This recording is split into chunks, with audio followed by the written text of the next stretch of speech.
Odisha skill प्रतियोगिता 2025-26 उद्घाटनी समारोह मुख्य अतिथि भाव में जोगद मुख्यमंत्री मोहन चरण माझी। तेरे कौन कहते मुख्यमंत्री शुणिनवा। आम जो समृद्ध ओडिशा निर्माण कथा चिंता करुचु ये समृद्ध ओडिशा तथा विकसित ओडिशार कथा जिते कहूँ ताहार भित्तिभूमि केमिति हेबो, ताहार अर्थनैतिक सूचकांक केमिति रहिबो, आ ये गुड़िकर अग्रगति केमिति हेबो, ये विषय रे आमे खाली चिंता करूना। आमर मूल लक्ष्य होउची जे आमे आम लोकंकु केते परिमाण रे सशक्त करि पारुछु, दक्षता सेमानकु प्रतिपादन करै पारुछु, सेटा मध्ये आमर गोटे बड़ चिंता अछि। आ नहेले आमे जेतले 2036 रे आमर जो विजन अछि, आमर जो लक्ष्य अछि समृद्ध ओडिशा, सेते बळकु आमे से लक्ष्य पथरे आमे पहुंची परिबा नाही। आ सेथिपाई आम युववर्ग जिते परिमाण दक्ष हेबे, आत्मविश्वास जिते बढ़िबो, आत्मविश्वासी जिते हेबे, ताहेले समान निश्चित भाव में निजर भविष्य को आपण माने समस्ते उज्जवल करी गढ़ी तोड़ी पारिबे।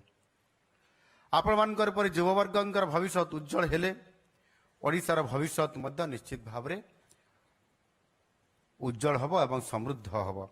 आमर अर्थनीति रे जेभली सब वर्गर पिला मानकर अवदान रहिबो, अर्थात अर्थनीति इनक्लूसिव हेबो, अर्थनीति इनक्लूसिव हेबो एवं प्रतियोगिता मूलक परिस्थिति रे आमर अर्थनीति सफल हेबो एवं ता सहित मध्य सुदृढ़ हेबो।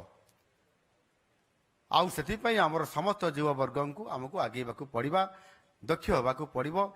स्किल कंपटीशन होउची आमर एही बृहत लक्ष्यर एक प्रतिफलन। आम सरकार आसीबा परठारु आमर स्किल इकोसिस्टम को सुदृढ़ करिबा पई ये आमर उद्यम, ये ता भितर गोटे उद्यम, ये 3 दिनर कंपटीशन भितर ये गोटे उद्यम। आमे स्किल इन ओडिशा रे वर्ल्ड स्किल सेंटर रे आमे एई भली भाव रे आमर दक्षता को आगो को नेबा पई प्रतिपादन करिबा पई आमे समस्ते ये प्रकार कार्यक्रम आज नेइछु। आमर युवक युवती माने भविष्य रे आमर जेते भविष्य ये ओडिशार दायित्व नेबे, देशर दायित्व नेबे, तांको पाखरे समस्त दायित्व छाड़िया पूर्व आपण मानकू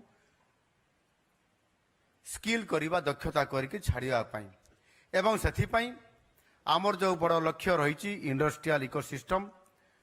आ इंडस्ट्रियल इकोसिस्टम रो स्किल इकोसिस्टम एक ताहार अंश, आ ताकू हमको से आधार रे हमको जीवा पई पड़िबो।